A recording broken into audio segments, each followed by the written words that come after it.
Alors, ce matin, le Seigneur, il m'a mis à cœur de vous parler d'une forme d'évangélisation.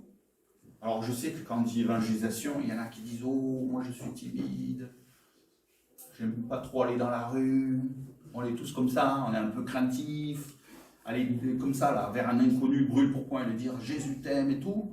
On ne le fait pas trop, hein. Avouez-le, moi aussi, hein, je suis un peu aussi timide dans la rue. Hein. Je ne suis pas un évangéliste, il y a des évangélistes qui disent « Hein, mon gaillard, hein. » Mais on n'est pas tous des évangélistes. Vous êtes d'accord? On est tous des chrétiens, mais on n'est pas tous avec ce ministère ou ce don d'aller évangéliser. Et ce matin, ce que j'aimerais te parler, c'est de la façon dont Jésus a mis en place l'évangélisation dans Luc 10. On va le lire dans Luc 10. « La moisson est grande, mais il y a peu d'ouvriers. Priez donc le Seigneur de la moisson d'envoyer des ouvriers dans sa moisson. Allez, voici, je vous envoie comme des agneaux au milieu des loups. Ne portez ni bourse, ni sac, ni sandales, et ne saluez personne en chemin. Mais dans quelque maison que vous entriez, dites d'abord que la paix soit sur cette maison. Et s'il se trouve là un enfant de paix, votre paix reposera sur lui. Sinon, elle reviendra à vous. Demeurez dans cette maison-là, mangez, buvez ce qui s'y trouve, car l'ouvrier mérite son salaire. Ne passez pas de maison en maison, dans quelque ville que vous entriez, et où l'on vous recevra, mangez ce que l'on vous présentera. Guérissez les malades qui s'y trouveront et dites-leur, le royaume de Dieu s'est approché de vous. Mais dans quelque ville où vous entriez, que l'on ne vous recevra pas, allez sur ces places et dites, nous secouons contre vous la poussière même de votre ville qui s'est attachée à nos pieds. Sachez pourtant que le royaume de Dieu s'est approché. Amen. Amen. Alors c'est important de savoir, c'est Jésus quand même là qui parle. Hein? C'est pas un des disciples, c'est Jésus lui-même. Et qu'est-ce qu'il dit? Il ne dit pas forcément d'aller prêcher sur les places. Alors attention, je ne dis pas que c'est contraire, hein. On peut aller prêcher sur des places. Mais là, il ne nous dit pas ça. Il nous dit de rentrer dans les maisons, hein. Il nous dit d'aller et de proclamer la paix. Et on va voir comment Jésus a fait, comment il a enseigné à ses disciples, en fait, de conquérir les personnes qui étaient autour d'eux. Alors, il y a 4 étapes qu'on va voir là-dedans, qui sont bien précises et qui sont dans l'ordre afin d'être efficaces. Quand Jésus enseigne par le Saint-Esprit, vous savez, la Pentecôte, c'est « vous recevrez une puissance ». Amen. Amen. Et qu'est-ce qu'il y a marqué après? Et vous serez mes témoins. Donc, il y a un but précis. Le Saint-Esprit, il ne descend pas juste pour faire, excusez-moi l'expression, guili-guili dans le dos. Hein. C'est pas ça le Saint-Esprit, d'accord? Le Saint-Esprit, c'est une personne d'abord. Et le Saint-Esprit, il vient pour être des témoins. Il a un but précis. C'est lui qui a écrit la Bible. Et il a écrit de façon précise, Dieu. Il n'a pas écrit un peu, oui, je dis un petit truc à droite et à gauche. Il écrit de façon précise. Si on veut voir le Saint-Esprit agir, il nous faut être des témoins. Et on va voir la façon dont Jésus a fait dans Luc 10. Il y a 4 ordres dans cette façon. Hein? D'abord, il dit, je dirais qu'il y a une prélude, c'est prier pour des ouvriers pour la moisson. Est-ce que vous priez tous les jours pour des ouvriers pour la moisson? Amen. Moi, je vous encourage à prier tous les jours pour des ouvriers pour la moisson. Nous, on a prié dans notre petite église, on a vu 3 couples pastoraux arriver. Ça fait beaucoup pour une église de 15. Hein? D'accord? Alors, tous ne s'engagent pas, mais il y en a un qui s'engage, qui est plus jeune que moi, qui s'engage, et j'espère que ce sera à la relève. Mais il faut prier pour qu'il y ait des ouvriers dans la moisson, parce que la moisson, elle est abondante. Il n'a pas dit prier pour la moisson, en fait. Il a dit prier pour des ouvriers, parce que c'est ce qui manquait le plus. Parce que la moisson, elle est mûre. Hein.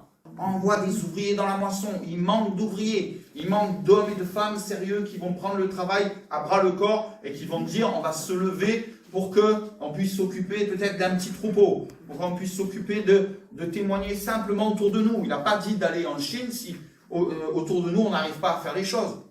D'accord? Mais simplement rentrer dans la moisson pour que la moisson soit rentrée, parce qu'il y a encore des brebis qui doivent rentrer dans la bergerie. Alors, ce que Jésus fait, il leur dit simplement proclamer la paix, en fait. Dans quelques maisons que vous entriez, dites d'abord que la paix soit sur cette maison. Dites, pas pensez, hein, dites que la paix soit sur cette maison. Et la paix de Dieu qui surpasse toute intelligence va venir sur cette maison. Il n'a pas dit, si elle est assez sainte, quelle que soit la maison. Il y a peut-être dans la maison des gens qui ont des mauvaises vies, mais on va voir pourquoi. Proclamez la paix sur cette maison. Ne jugez pas. D'accord? Ne jugez pas, ne condamnez pas. Ouais, cette femme, elle est alcoolique, elle va mourir avec une cirrhose du foie. Ça, c'est une condamnation, ça. Si vous dites ça, vous maudissez la personne. Elle va mourir. Parce que le fruit de vos paroles va porter du fruit. Mais nous, les enfants de Dieu, on est appelés à bénir même nos ennemis. Pas simplement ceux qui nous plaisent, même nos ennemis, même ceux qui sont contre nous. Et on est appelés à bénir, à demander la paix sur la maison. Et on verra tout à l'heure comment on va faire au niveau pratique. Il leur parle de la paix, il proclame sur eux la paix. Il leur dit à ses disciples, proclamez la paix de Dieu. C'est cette première étape qui va ouvrir la porte. Parce qu'en proclamant la paix, vous allez changer l'atmosphère spirituelle de cette maison. Si vous proclamez rien, il n'y a rien qui se passe. Si vous proclamez la paix sur cette maison, l'atmosphère spirituelle de cette maison, même si les gens sont dans le péché, attendez, Dieu va les transformer. N'allez pas plus vite que Dieu. Hein. Des fois, on veut les transformer avant qu'on les évangélise. On veut les transformer pour les faire venir peut-être à l'église, mais on veut faire le travail du Saint-Esprit. Or, c'est lui qui convainc de péché, de justice et de jugement. C'est pas nous. Nous, on doit proclamer la paix, c'est-à-dire on va changer l'atmosphère spirituelle, parce que la paix de Dieu va venir, et peut-être là où il y avait des démons qui régnaient par la dispute, le conflit, le divorce, des choses comme ça, hein, les addictions différentes, l'alcoolisme, le tabac, etc., en proclamant la paix, il y a quelque chose qui va commencer à bouger. Les chrétiens sont trop souvent en guerre avec les perdus. Ouais, lui, il est comme si...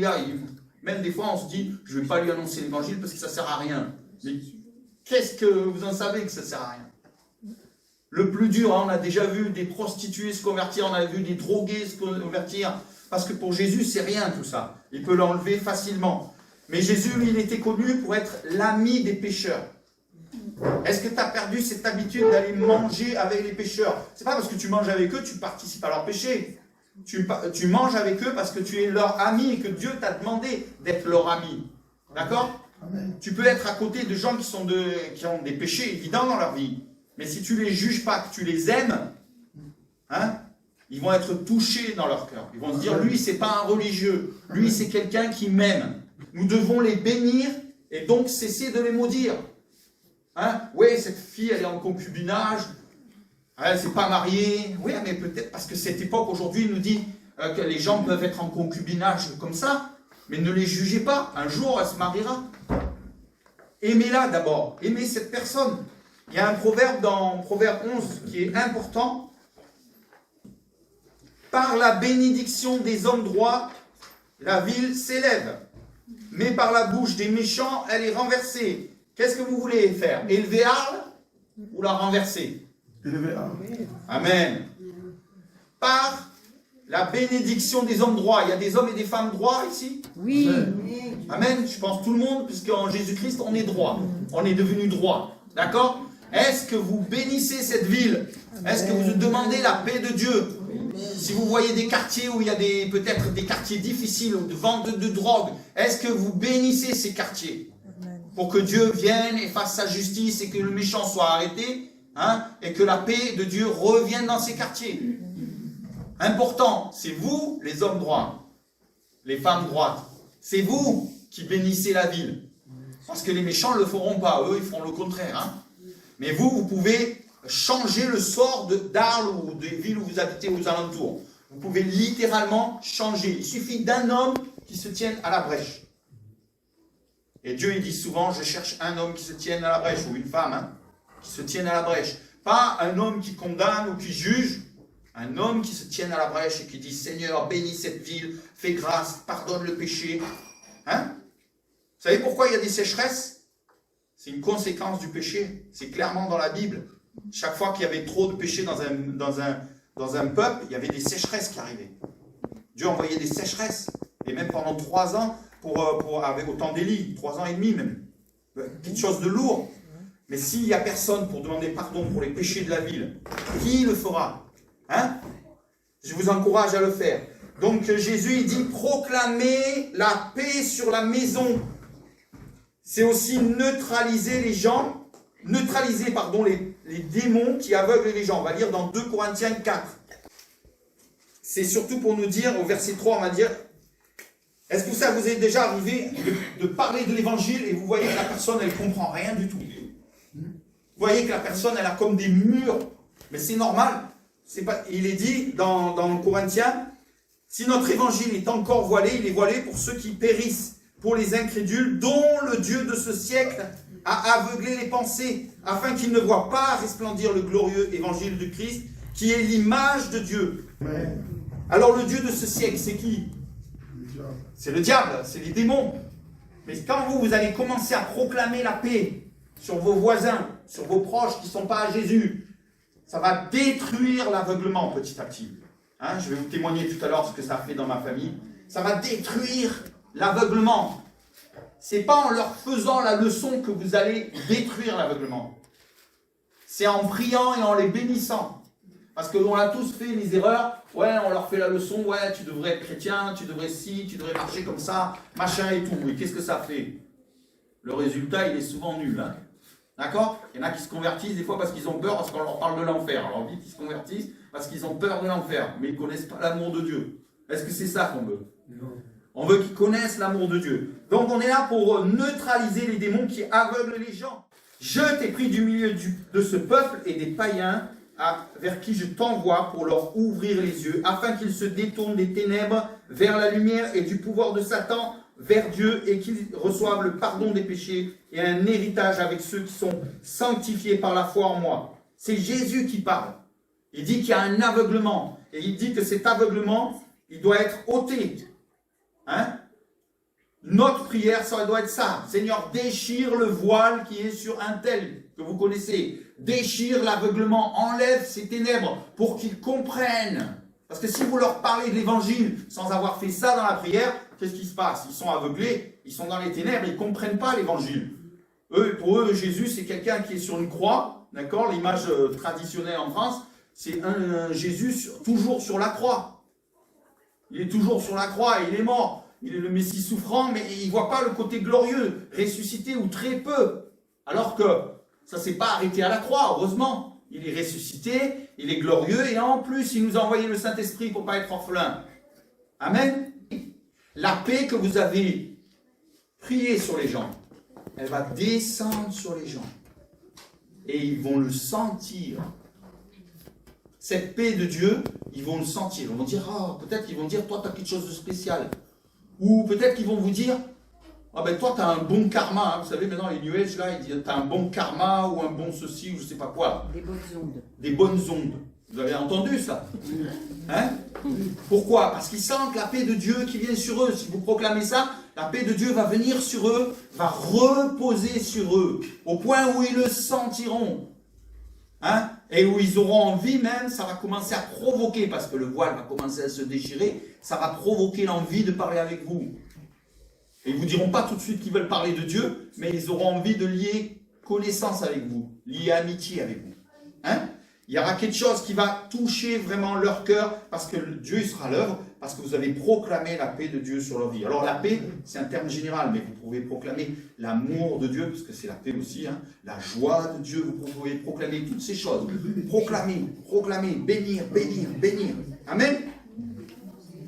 Alors ça nous amène à la deuxième chose, qu'ils ouvrent la porte de l'amitié, car la paix sur eux est palpable, elle va devenir palpable. Et ça va nous faire établir une amitié avec les perdus. Attention, vous n'êtes pas encore en train de proclamer l'évangile. Hein?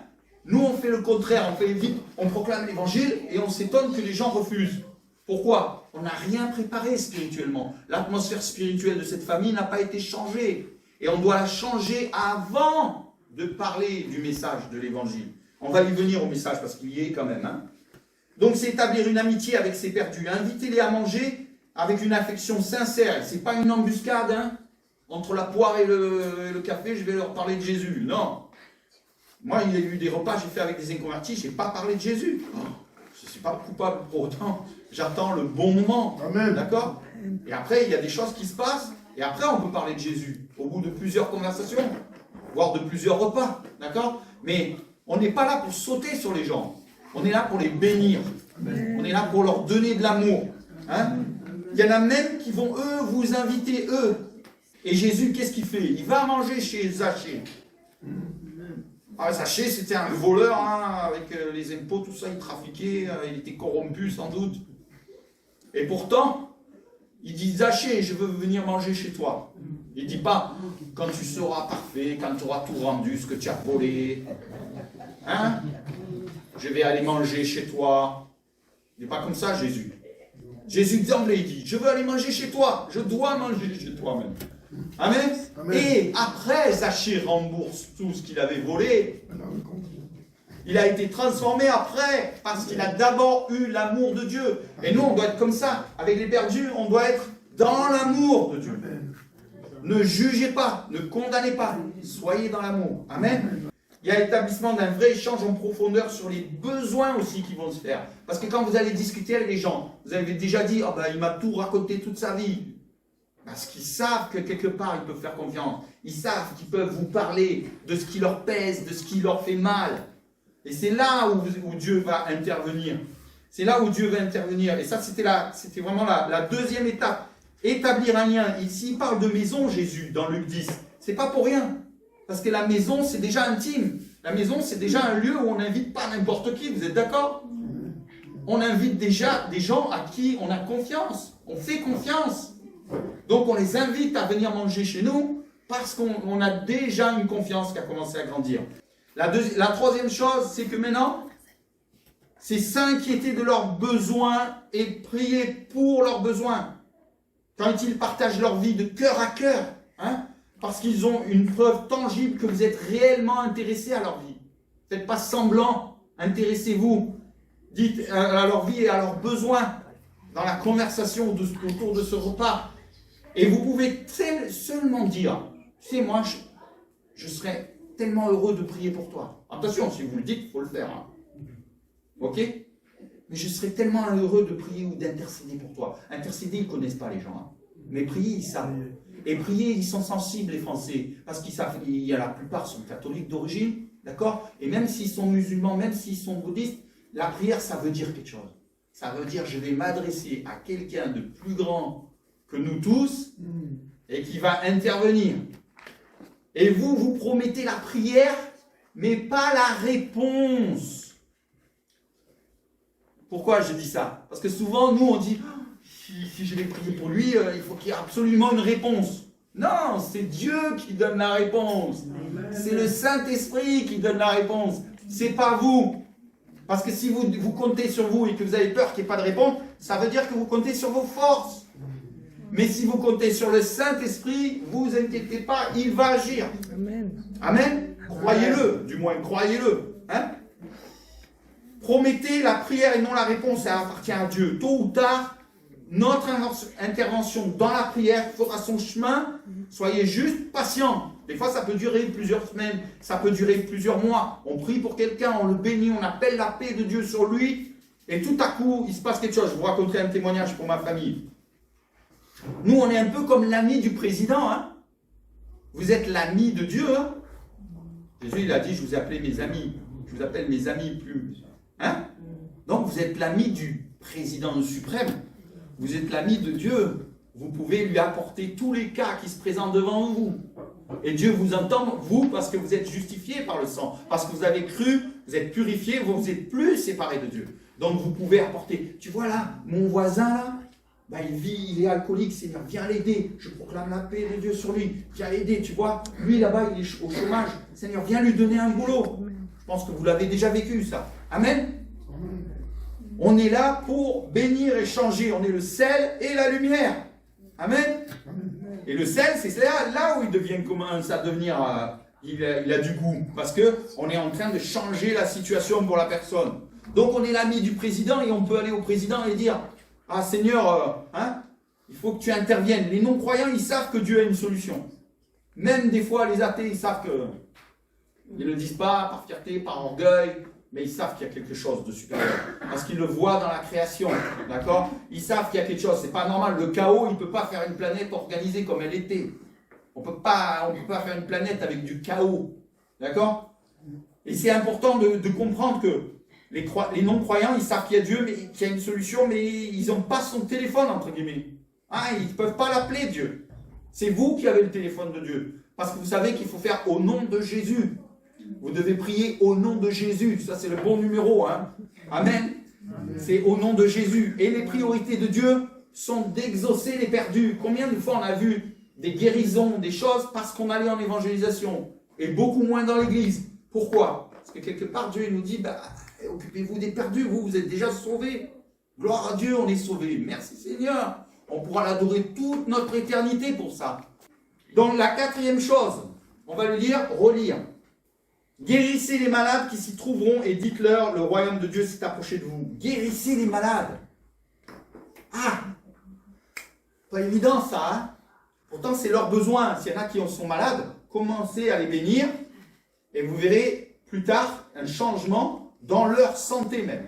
Et guérissez les malades. Jésus a dit à ses disciples, allez guérissez les malades, purifiez les lépreux, ressuscitez les morts. Oula, Seigneur, mais moi là, le petit Français dans mon coin de France, comment je peux faire? Et pourtant, il a donné l'ordre. C'est-à-dire, il n'a pas donné un ordre sans leur avoir appris à faire les choses. D'accord? Et Jésus a appris à ses disciples à faire ces choses. Alors, où est-ce qu'on en est personnellement? Est-ce qu'on apprend à faire ces choses? Est-ce qu'on apprend à donner un ordre à la maladie pour qu'elle parte comme faisait Jésus?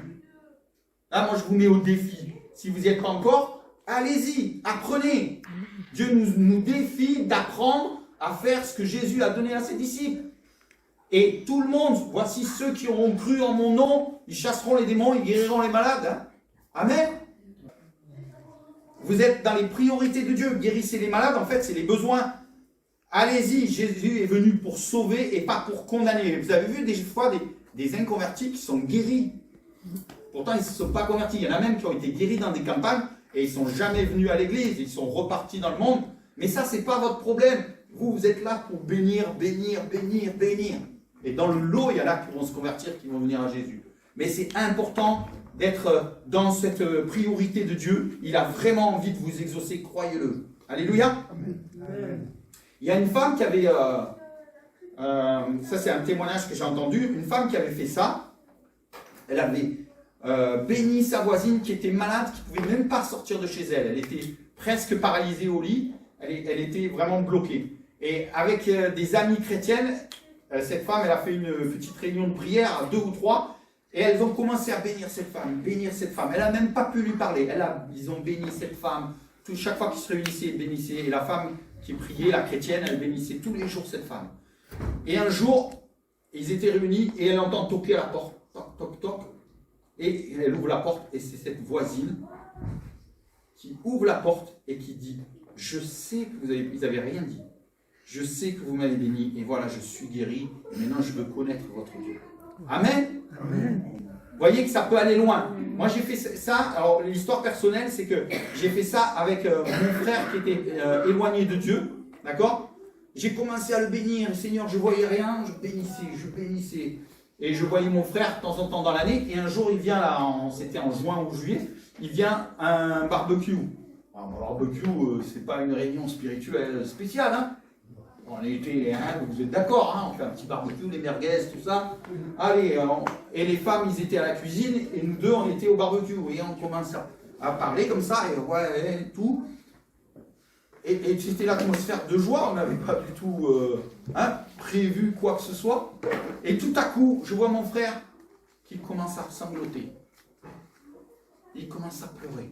Il commence à pleurer. Je dis, mais qu'est-ce qui se passe? Je ne sais pas, j'ai rien fait pour Dieu avec toute ma vie, là, 50 ans. Hein. J'ai rien fait pour Dieu. Qu'est-ce que je vais dire à Dieu quand je vais arriver devant lui? Moi, je n'avais rien dit, hein, je vous promets.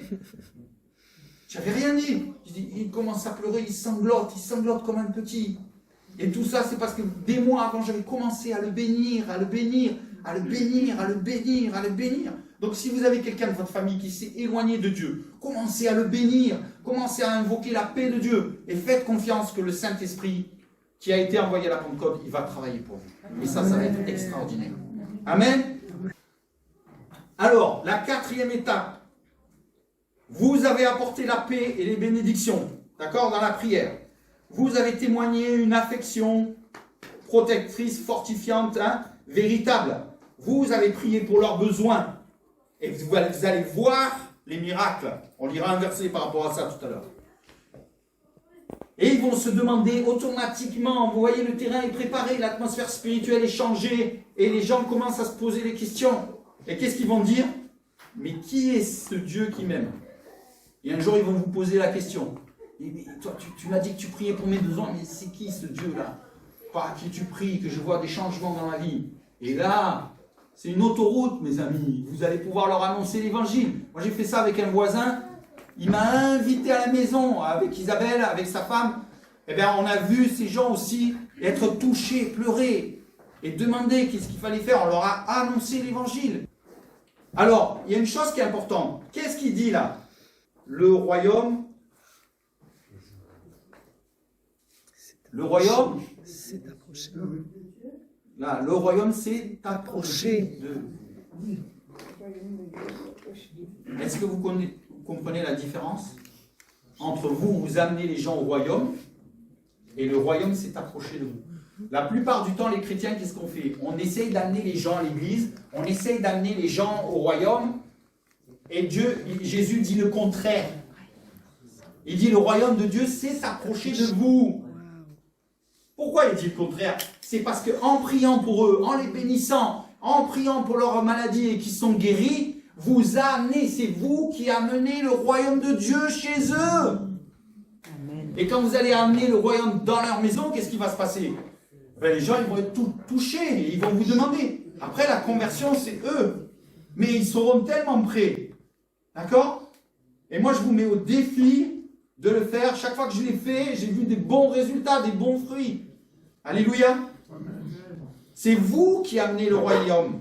C'est pas vous qui amenez les gens dans le royaume. Et souvent, on confond l'église et le royaume, d'accord? On dit, il faut que je les amène à l'église pour qu'ils se convertissent et soient baptisés et tout. Et après, on voit des baptisés qui repartent. Pourquoi? Parce qu'on a essayé un peu de les persuader, mais ils sont venus pendant un temps, et après, ils repartent. Mais là, on doit amener le royaume, parce que quand les gens ont vu Dieu répondre à vos prières, qu'ils ont vu Dieu intervenir dans leur vie, qu'est-ce qui va se passer? Vous ne pouvez pas l'effacer, ça. Si quelqu'un a vu un miracle, si quelqu'un a vu la réponse de Dieu à ses prières, ben vous ne pouvez pas l'effacer. Il peut peut-être partir de votre présence, mais il s'en souviendra s'il déménage à Paris ou n'importe où. Il s'en souviendra. Il saura que le royaume de Dieu s'est approché de lui. Amen. En vérité, je vous le dis. Oula. Quand Jésus dit en vérité, ça veut dire que c'est quelque chose de très fort, de très profond, et c'est quelque chose de spirituel. C'est une vérité spirituelle qui est inébranlable. Je vous le dis. Celui qui croit en moi fera lui aussi les œuvres que moi je fais. Et il en fera de plus grandes parce que je m'en vais vers le Père. Wow, ce verset, moi, à chaque fois, il me décoiffait. Mais comment on fait, Seigneur? Comment on fait? En faisant ce que je vous ai expliqué, ce que Jésus a expliqué dans Luc 10. Si vous faites ça, si vous commencez à bénir les gens, ça va ouvrir la porte à des miracles. L'atmosphère spirituelle va changer. Vous me direz, oui, mais où on voit ça dans la Bible? Même avec Jésus, il y a eu besoin de ça? Oui. Quand il est allé, c'était là où il était né, à Bethléem, il a commencé à prêcher. Il ne put faire que quelques miracles, que quelques guérisons. Jésus, que quelques guérisons. Qu'est-ce qui s'est passé? Qu'est-ce qu'il nous explique dans le texte? Qu'ils ne croyaient pas parce qu'il était du coin. Donc leur incrédulité, elle était grande. Mais qu'est-ce qu'il a fait, Jésus? Il a enseigné dans les synagogues autour. Il a commencé à enseigner et les miracles ont commencé à grossir. Vous voyez, dans les évangiles, il y a plusieurs phases spirituelles. Il y a une phase où Jésus était en adversité, il savait que le diable le combattait, donc qu'est-ce qu'il fait? Il change l'atmosphère spirituelle. Et c'est ce que nous sommes appelés à faire. Si vous changez l'atmosphère spirituelle de ces gens, qu'est-ce qui va se passer? À un moment donné, il va y avoir une ouverture. Peut-être au début, il y a une adversité, mais après, il y a une ouverture, et là, vous pouvez prier pour les besoins, et là, les miracles vont se passer. Amen. Et la prière est exaucée pour glorifier le Père, ses œuvres miraculeuses.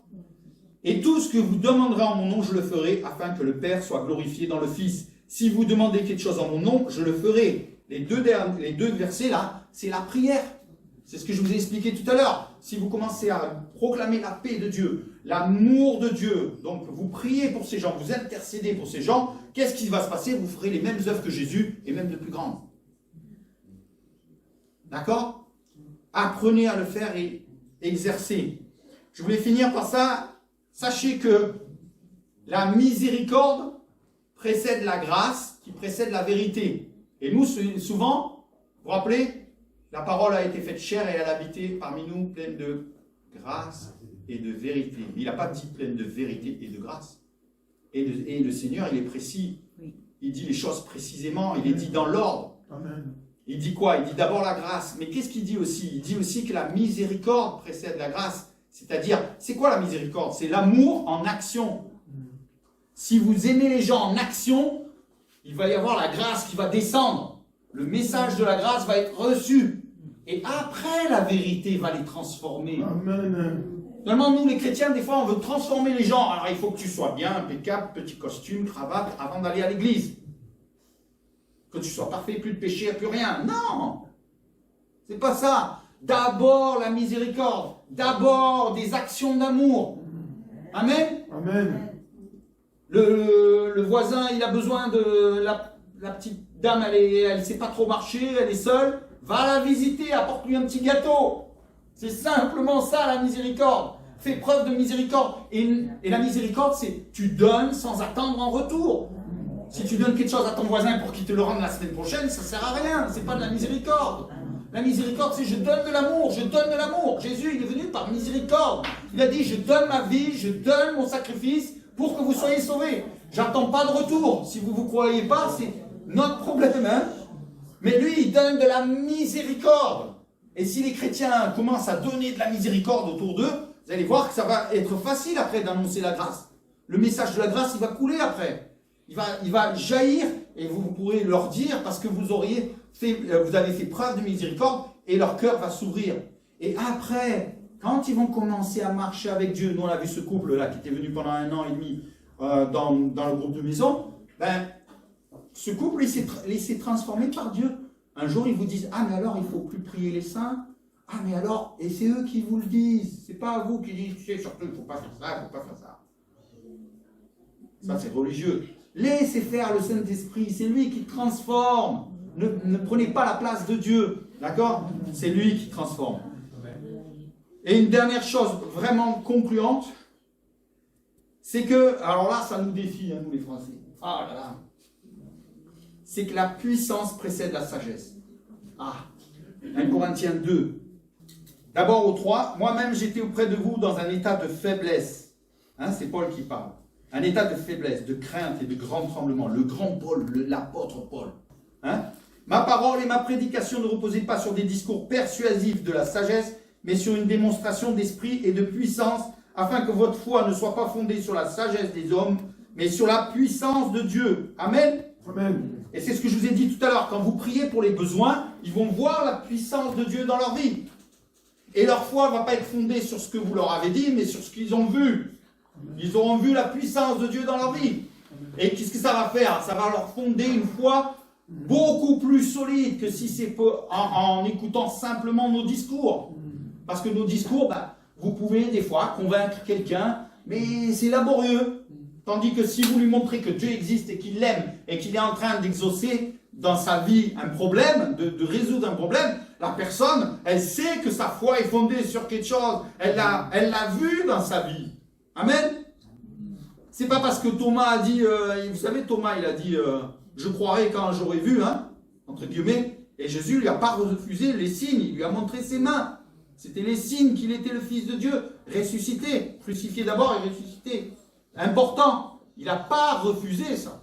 Et souvent on compare les Français à Thomas. Hein. Alors, moi je dis, montrez-leur les signes.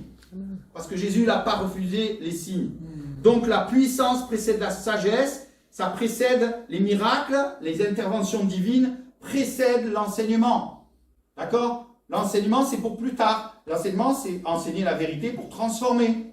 mais les gens ont besoin de voir l'action de Dieu dans leur vie. Alors je vais vous défier, mes amis. Je vais vous défier que dans les mois qui viennent, là vous prenez, allez, 10 voisins ou 10 proches qui ne sont pas à Christ. 10, seulement 10. Vous savez, on connaît à peu près, il paraît, selon des statistiques que j'avais vues une fois, on croise régulièrement une cinquantaine de personnes. Entre la boulangère, peut-être le boucher, peut-être la caissière du coin, du supermarché où vous allez tout le temps. On croise en gros une cinquantaine de personnes. Mais moi, je vous en demande que 10. Imaginez-vous, là, on est quoi, 30, 40? Si on est 30 et compris pour 10 personnes chacun, et si vous êtes marié, ben, prenez 10 personnes différentes que votre femme, hein, que votre mari. Prenez 10 personnes chacun et commencez à prononcer la paix de Dieu. Ça fait, si vous êtes 35, ça fait 350 personnes qui vont être touchées par Dieu. Vous voyez? Ça va vite avec Dieu. Alors moi, je vous mets au défi. Vous faites une petite fiche. Vous mettez les noms. Parce que si on n'a pas des trucs pratiques, les Français, hein, on oublie vite. Faites une petite fiche. Vous mettez les noms des gens. Vous dites, voilà, ça c'est mon voisin, ça c'est mes proches ou mes collègues de bureau, ou bien ça c'est peut-être ma famille qui ne connaît pas Christ. D'accord? Vous avez le droit de prier pour votre famille. Je dis le contraire. Mais voilà, vous mettez ces noms et vous verrez que vous aurez envie d'en mettre plus que 10. Parce que ça va vite, 10. Hein. Et vous commencez tous les matins, tiens, je prends ma Bible et je prie. Seigneur, donne ta paix sur ma voisine qui s'appelle Janine. Vous allez commencer à les connaître. Moi, j'ai 2 voisines qui s'appellent Janine. Mais avant de faire ça, je ne connaissais même pas leur prénom des fois. On reste un peu enfermé chez soi et on ne connaît pas trop ses voisins. Et là, je me suis renseigné, j'ai commencé à parler avec eux et on connaît leurs prénoms. Et puis, vous commencez à proclamer la paix de Dieu. Vous commencez à faire ce que j'ai dit tout à l'heure et vous allez voir qu'au bout... Et alors, persévérance, les amis. Souvent, les chrétiens, on n'est pas persévérants, mais persévérance. Allez, je m'y attache. C'est pour ça que j'ai une petite fiche. Vous l'avez dans votre Bible. Chaque fois que vous allez ouvrir la Bible, ah, ma petite fiche de nom. Ok, allez, je proclame, Seigneur, la paix de Dieu sur eux. Et vous allez voir qu'il y a des gens qui vont être touchés à différents degrés et ils vont vous inviter, ils vont vouloir savoir plus, ils vont vouloir parler avec vous. Amen.